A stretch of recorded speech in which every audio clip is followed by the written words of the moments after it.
నమస్తే. సామాన్యుడి చేతిలో సామాజిక అస్త్రం నెంబర్ 1 న్యూస్‌కి స్వాగతం. నేను రవీంద్ర. తెలుగుదేశం పార్టీ అధినేత రాష్ట్ర ముఖ్యమంత్రి నారా చంద్రబాబు నాయుడికి పెద్ద సమస్య వచ్చి పడిందట. అదేంటంటే అభ్యర్థులు, ఆశావాహుల సంఖ్య, పైరవీలు వీటితో తీవ్రమైనటువంటి ఇబ్బంది పడుతున్నారు అనేది ఒక చర్చగా మారింది. అదేంటి అభ్యర్థులేంటి, ఆశావాహులేంటి, ఇప్పుడేమి ఎన్నికలు ఉన్నాయి అనుకోవచ్చు. త్వరలో రాజ్యసభ ఎన్నికలకు సంబంధించి నోటిఫికేషన్ విడుదలైంది. దీనికి సంబంధించి ఆంధ్రప్రదేశ్లో 4 రాజ్యసభ స్థానాలు. దీనికి ఎన్నిక జరగబోతుంది. ఇప్పుడు ఈ కూటమి పార్టీలు ఆ 4 పంచుకోవాలి. ఇక్కడ ముఖ్యమైనటువంటి అంశం ఏంటంటే 4 స్థానాల్లో కూడా 3కే అవకాశం ఉంది.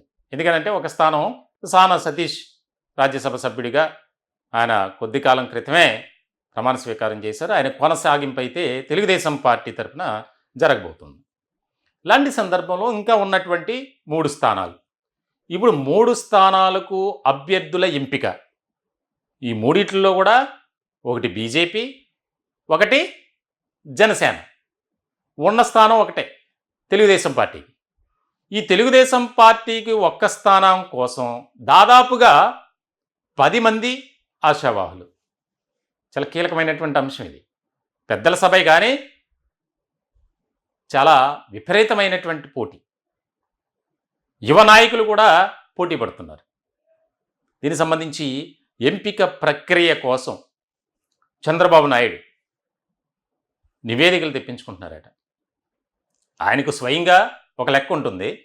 కానీ ఆయా నియోజకవర్గాల్లో ఎవరైతే ఆశావాహులుగా ఉన్నారో, ఎవరైతే ప్రయత్నాలు చేస్తున్నారో వారి నుంచి కూడా ఫీడ్బ్యాక్ ఇక్కడ చాలా కీలకమైనటువంటి అంశం. ఎందుకనంటే ఇక్కడ చిన్నబాబు టీము, పెద్దబాబు టీం అనేది మళ్ళీ ఒక చర్చ. లోకేష్కి అనుకూలంగా ఉండేటువంటి వారికి ఇవ్వాలని కాదు, ఇది పెద్దల సభ కాబట్టి సీనియర్లకే ప్రాధాన్యత ఇవ్వాలని మరొక వర్గం. ఇది టాక్ ఆఫ్ ది పార్టీగా మారింది. దీనికి సంబంధించి ఒక ముఖ్యమైనటువంటి అంశం ఏంటంటే తెలుగుదేశం పార్టీలో చాలా సీనియర్లు ఉన్నారు. ఉదాహరణకు వర్ల రామయ్య కావచ్చు, ఖమ్మంపాటి రామ్మోహన్ రావు కావచ్చు, దేవినేని ఉమా కావచ్చు. వీళ్ళు గత ఎన్నికల్లో కొన్ని త్యాగాలు చేశారు. అటువంటి వారిని గుర్తుపెట్టుకోవాలి. వర్మ కావచ్చు, పిఠాపురం, అలాగే వంగవీటి రాధ, ఇటువంటి వారికి అవకాశం ఇస్తే బాగుంటుంది అనేది కొంతమంది అభిప్రాయం. ఎందుకంటే వచ్చేది ఎన్నికల సమయం. దాదాపుగా ఇప్పటికే అధికారంలోకి వచ్చి 2 ఏళ్ళు పూర్తి కావస్తుంది. జూన్ వస్తే ఆంధ్రప్రదేశ్లో కూటమి ప్రభుత్వం ఏర్పాటయ్యి, మరి ఇటువంటి సందర్భంలో ఇప్పుడు ఎవరిని సంతృప్తిపరచాలి, ఎవరిని సంతోషపరచాలి, ఇక్కడ ఇది ముఖ్యమైనటువంటి పాయింట్గా మారింది. గత ఎన్నికల సందర్భంగా పొత్తు ధర్మంలో భాగంగా సీట్ల సర్దుబాటు విషయంలోనే తీవ్రమైనటువంటి గందరగోళం ఏర్పడింది. మాకు అవకాశం ఇవ్వరా అని చెప్పి రోడ్డెక్కి ధర్నాలు చేశారు. టైర్లు దగ్ధం చేసి మరీ బైఠాయించారు పిఠాపురం లాంటి ప్రాంతాల్లో. మనందరికీ తెలుసు ఆ విషయాలన్నీ. మరి ఇప్పుడు ఈ రాజ్యసభ అభ్యర్థుల ఎంపికకు సంబంధించి ఉన్నటువంటి ఒకటే స్థానం. ఇప్పుడు ఇంకొక జనసేన నుంచి లింగమనేని రమేష్, ప్రముఖ పారిశ్రామికవేత్త, ఆయనకు దాదాపుగా ఖరారైంది. ఇట్లాంటి సందర్భంలో బీజేపీ నుంచి వారు ఎవరిని ప్రతిపాదిస్తారనేది వారిష్టం. దానికి ఎవరైనా సరే 2 పార్టీల నాయకులు, ముఖ్యంగా తెలుగుదేశం పార్టీ నుంచి కానీ జనసేన నుంచి కానీ అభ్యంతరం వ్యక్తం చేయడానికి ఉండదు. ఎందుకంటే వారి సొంత పార్టీ, సొంత నిర్ణయం కాబట్టి ఉన్నటువంటి అవకాశాన్ని వారికి ఇష్టమైన వ్యక్తికి ఇచ్చుకోవచ్చు. దాంట్లో వీరు సలహాలు తీసుకోవచ్చు. కానీ ఆ పార్టీ నుంచి ఈ పార్టీ నుంచి మీకు వద్దు, అతనికి వద్దు అని చెప్పడానికి అవకాశం లేదు.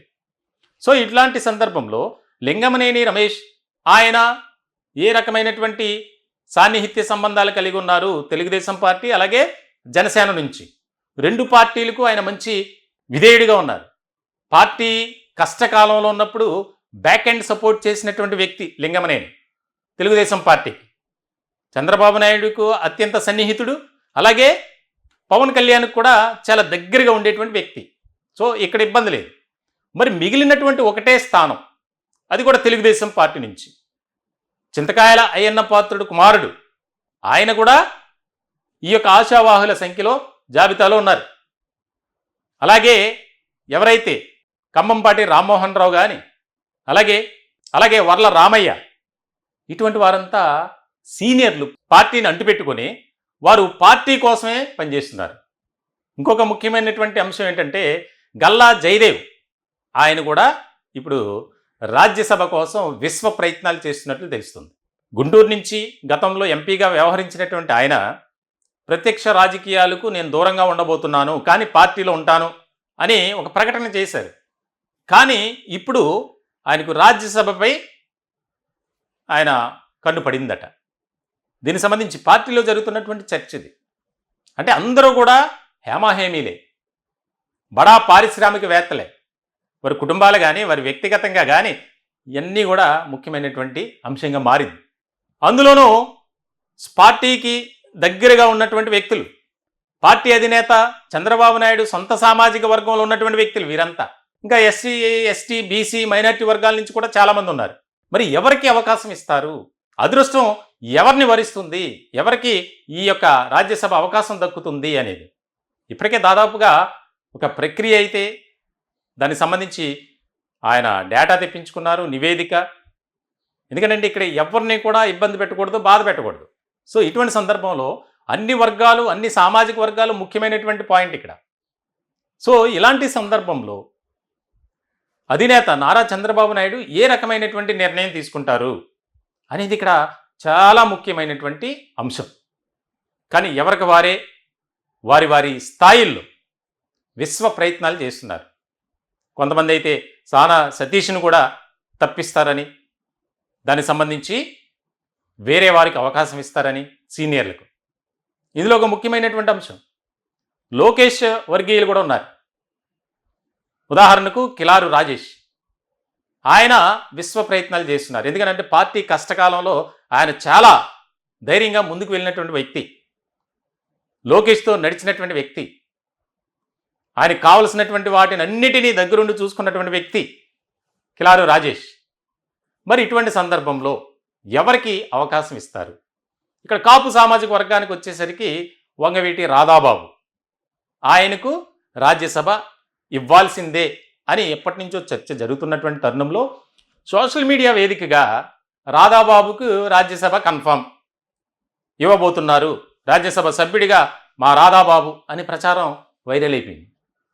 మరి వీటన్నిటినీ పరిగణలోకి తీసుకొని చాలా వరకు ఇక్కడ ప్రాంతాల వారీగా, సామాజిక వర్గాల వారీగా అన్నీ కూడా ప్రాతిపదికన తీసుకొని పరిగణలోకి తీసుకొని సెలెక్ట్ చేయాలి. చాలా కీలకమైనటువంటి అంశం. అన్ని వర్గాల ప్రజలను ముఖ్యంగా ఇక్కడ సాటిస్ఫై చేయాల్సినటువంటి అవసరం ఉంది.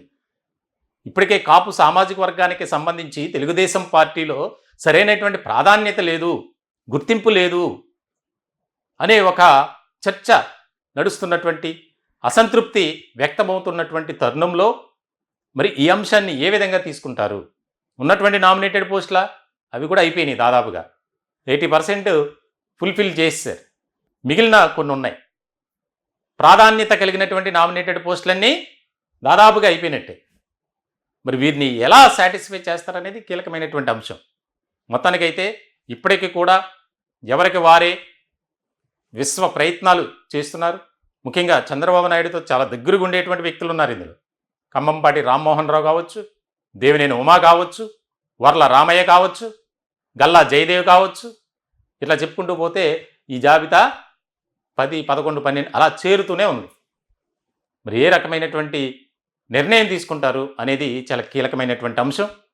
నేనంటే నేను రాజ్యసభ సభ్యుడిని అని కొంతమంది అయితే వారికి వారే డైరెక్ట్గా చెప్పకపోయినప్పటికీ వారి సోషల్ మీడియా అకౌంట్స్ ద్వారా, వేదికల ద్వారా వారి అనుచరులు కానీ వారి వర్గీయులు కానీ ఇప్పటికే విస్తృత స్థాయిలో ప్రచారం చేస్తున్నారు.